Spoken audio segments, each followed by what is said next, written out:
দুনিয়াতে একটু কষ্ট করে হালাল উপার্জন করে খেয়ে যান। আল কানাআতু মিনাল ইসলাম, অল্পে খেয়ে তুষ্ট থাকা আর আল্লাহ শুকরিয়া করা, এটার নামই ইসলাম। অল্প খাও, অল্প পড়ো, অল্প জমাও, অল্পের ভেতরে বরকত ঢুকাই দিছে কে?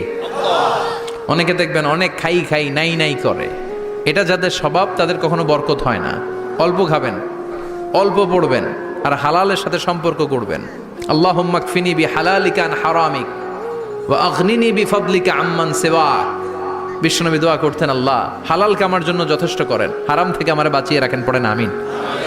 হালাল অল্প হলেও হালালে বরকত আছে না নাই? হারাম বেশি হলেও এটাতে কোনো বরকত নাই, ঠিক কিনা? বলেন তো, গরু খাওয়া হালাল না হারাম? কথা বলেন।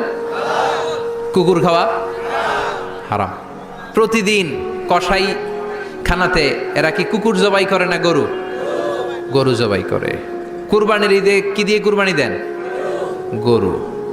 আচ্ছা, জবাই হয় বেশি গরু, খাই বেশি গরু, কুকুর খাই না।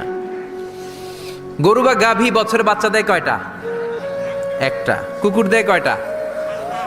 7টা 8টা, হিসাব নাই, কোনো ফ্যামিলি প্ল্যানিং নাই তো, দেদা আসছে দিচ্ছে।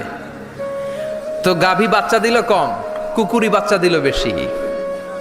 কুকুরি খাই না, গরু গাভী কোপায়া খায়।